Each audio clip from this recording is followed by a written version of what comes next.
ये कहानी हमें सिखाती है कि बुराई कितनी भी शक्तिशाली क्यों न हो, अंत में सच्चाई और धर्म की ही जीत होती है। छल, कपट और जादू टोने से प्राप्त की गई शक्ति अधिक समय तक नहीं टिकती। बहुत समय पहले की बात है, एक विशाल और समृद्ध राज्य में एक शक्तिशाली राजा शासन करता था। राजा बहुत न्यायप्रिय, वीर और बुद्धिमान था। उसके पास एक सुनहरा महल था जो संगमरमर की दीवारों और नक्काशीदार खंभों से सजा हुआ था। उसके महल में 7 रानियां थीं और हर रानी अपने गुणों और सुंदरता के लिए प्रसिद्ध थी। लेकिन इन 7 रानियों में से सबसे छोटी रानी, जिसका नाम मंजरी था, सबसे अलग थी। वह साधारण रानियों की तरह नहीं थी, बल्कि उसमें रहस्यमय शक्तियों की गहरी समझ थी।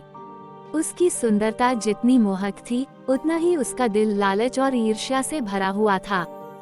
मंजरी बचपन से ही जादू टोने और तंत्र विद्या में रुचि रखती थी। जब वह अपने माता पिता के घर थी, तब उसने एक रहस्यमय तांत्रिक साधु से गूढ़ विद्या सीखी थी।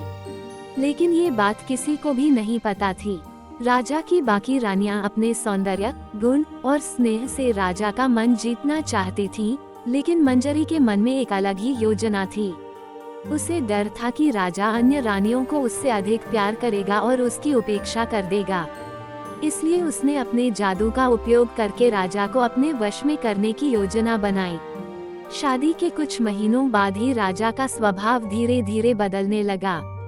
वो हमेशा थका थका सा रहता, उसका ध्यान बार बार मंजरी की ओर खींच जाता और वह बाकी रानियों को नजरअंदाज करने लगा। राजा की 6 अन्य रानियां ये देखकर चिंतित हो गईं कि राजा अब सिर्फ मंजरी के पास ही रहता है और बाकी रानियों को भूलता जा रहा है। पहले वह सभी रानियों को बराबर समय देता था, उनसे बातें करता था, उपहार देता था, लेकिन अब वह केवल मंजरी के मोह में बंध चुका था। एक दिन बड़ी रानी ने राजा से कहा, महाराज, अब आप हम सब की उपेक्षा करने लगे हैं। ऐसा क्या हो गया है कि आपको हमारी कोई चिंता ही नहीं रहती? राजा ने थके हुए स्वर में कहा, मुझे नहीं पता, लेकिन मैं जब भी मंजरी के पास होता हूँ, तो मेरा मन शांत और प्रसन्न महसूस करता है। मुझे और कुछ समझ ही नहीं आता। ये सुनकर अन्य रानियां हैरान रह गईं। ये सामान्य बात नहीं थी। धीरे धीरे महल में अजीब घटनाएं घटने लगीं। कभी किसी कमरे में खुद ब खुद दिए बुझ जाते, कभी कोई महल का सेवक अचानक बीमार पड़ जाता, तो कभी महल के बगीचे में पेड़ पौधे मुरझाने लगते। रात में महल के कुछ सेवकों ने देखा कि मंजरी के कक्ष से एक नीली रहस्यमयी रोशनी निकलती थी और कभी कभी वहां से अजीब अजीब मंत्रों की ध्वनियां सुनाई देती थीं। एक रात बड़ी रानी ने अपनी दासी से कहा, जाओ देखो कि मंजरी के कमरे में क्या हो रहा है। दासी चुपके से गई और खिड़की से अंदर झांका। उसने देखा कि मंजरी एक काले पत्थर के सामने बैठी थी और रहस्यमयी मंत्र बुदबुदा रही थी। उसके सामने एक कटोरे में लाल रंग का कोई द्रव था, जिसे वह राजा की तस्वीर पर छिड़क रही थी। दासी डरकर वापस आए और बड़ी रानी को सब कुछ बता दिया। राजा की स्थिति दिन ब दिन खराब होती जा रही थी।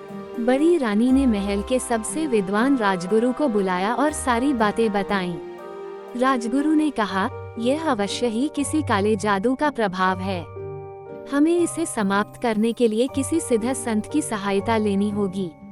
राजगुरु ने एक सिद्ध महात्मा को बुलाने का निर्णय लिया। कुछ दिनों बाद एक वृद्ध संत महल में आए। जैसे ही उन्होंने राजा को देखा, वे समझ गए कि उस पर कोई तांत्रिक शक्ति का प्रभाव है। उन्होंने ध्यान लगाया और फिर कहा, राजा को जादू से बांधा गया है। ये जादू बहुत शक्तिशाली है और इसे तोड़ने के लिए हमें एक विशेष यज्ञ करना होगा। लेकिन ध्यान रखना, जिस व्यक्ति ने ये जादू किया है, वह इसे बचाने के लिए कुछ भी कर सकता है। महल में एक विशाल यज्ञ रखा गया। जैसे ही यज्ञ की अग्नि प्रज्वलित हुई, मंजरी बेचैन होने लगी। वह अपने कमरे में तड़पने लगी। उसने अपने मंत्रों से यज्ञ को रोकने की कोशिश की, लेकिन महात्मा के मंत्रों के सामने उसकी शक्ति कमजोर पड़ गई। अचानक मंजरी ने गुस्से में राजा के कमरे में प्रवेश किया और चिल्लाई, बस करो, ये यज्ञ मुझे कमजोर कर रहा है। राजा और अन्य रानियां हैरान रह गईं। राजा ने पूछा, मंजरी, ये तुम क्या कह रही हो? मंजरी अब घबराई हुई थी। उसने स्वीकार किया, हाँ, मैंने जादू किया था ताकि आप मुझे सबसे ज्यादा प्यार करें। मैं डरती थी कि आप मुझे भूल जाएंगे। राजा क्रोधित हो गया। उसने गुस्से में कहा, जो प्यार छल और जादू से पाया जाए वह सच्चा नहीं होता। तुमने मेरे साथ विश्वासघात किया है, तुम्हें इसकी सजा मिलेगी। राजा ने मंजरी को राज्य से निष्कासित करने का आदेश दिया। उसे एक दूरस्थ जंगल में भेज दिया गया, जहां वह अपनी शक्तियों के बिना असहाय होकर रहने लगी। मंजरी के जाने के बाद राजा की स्थिति धीरे धीरे सुधरने लगी। यज्ञ के प्रभाव से राजा पूरी तरह स्वस्थ हो गया। अब वो पहले की तरह अपनी अन्य रानियों के साथ समय बिताने लगा और अपने राज्य की भलाई के लिए काम करने लगा। महल में अब कोई रहस्यमयी घटनाएं नहीं होती थीं। चारों ओर सुख शांति छा गई और राज्य में फिर से खुशहाली लौट आई। मंजरी को जब महल से निष्कासित कर दिया गया तो वह अकेली और शक्तिहीन जंगल में भटकने लगी। पहले वह एक रानी थी जिसे महल के वैभव और सुख सुविधाओं की आदत थी, लेकिन अब उसे झाड़ियों के नीचे सोना पड़ता था और जंगल के कंदमूल खाकर जीवित रहना पड़ता था। उसके मन में गुस्से और बदले की आग धधक रही थी। वह सोच रही थी, राजा ने मुझे धोखा दिया। मैंने उसे बस अपना बनाना चाहा था और उसने मुझे दंड दे दिया। लेकिन मैं इतनी कमजोर नहीं हूँ। मैं वापस आऊंगी और इस बार मैं सिर्फ राजा को नहीं बल्कि पूरे महल को तबाह कर दूंगी। मंजरी को अपनी शक्तियाँ वापस चाहिए थीं। उसने जंगलों, गुफाओं और पर्वतों में घूमते हुए एक शक्तिशाली तांत्रिक गुरु की तलाश शुरू की। महीनों की भटकन के बाद एक गहरे जंगल में उसे एक रहस्यमय तांत्रिक मिला जिसे लोग काला साधु कहते थे। काला साधु का चेहरा विकराल था, उसकी आंखें चमकती थीं और उसका पूरा शरीर राख से ढका हुआ था। वह तंत्र मंत्र और काले जादू का सबसे बड़ा ज्ञाता था। मंजरी ने झुककर उसे प्रणाम किया और कहा, गुरुदेव, मुझे मेरी शक्तियाँ लौटाए, मुझे और भी शक्तिशाली बनाए ताकि मैं अपने दुश्मनों से बदला ले सकूं। काला साधु मुस्कुराया और बोला, तुम्हें पहले से भी अधिक शक्तियाँ मिल सकती हैं, लेकिन उसकी कीमत चुकानी होगी। क्या तुम तैयार हो? मंजरी ने बिना सोचे समझे कहा, मैं हर कीमत चुकाने को तैयार हूँ। काला साधु ने मंजरी को एक कठिन तांत्रिक साधना करने का आदेश दिया। उसे 21 दिनों तक एक शमशान में रहकर कड़ी तपस्या करनी थी। उसे काले मंत्रों का जाप करना था, बिना खाए पिए रहना था और अघोरी सिद्धियों को प्राप्त करना था। 21 दिनों बाद जब मंजरी की आंखें खुली तो वह पहले से भी अधिक शक्तिशाली बन चुकी थी। अब उसकी आंखें खून जैसी लाल हो गई थीं और उसके हाथों में इतनी शक्ति थी कि वो किसी को भी अपने वश में कर सकती थी। काला साधु ने उसे एक रहस्यमयी काला पत्थर दिया और कहा, इस पत्थर में अपार शक्ति है, इससे तुम पूरे राज्य को अपनी मुट्ठी में कर सकती हो, लेकिन याद रखना, इसका उपयोग बुद्धिमानी से करना। मंजरी ने पत्थर को संभाल लिया और एक ठंडी मुस्कान के साथ बोली, अब समय आ गया है कि राजा और उसकी रानियों को उनके किए की सजा दी जाए।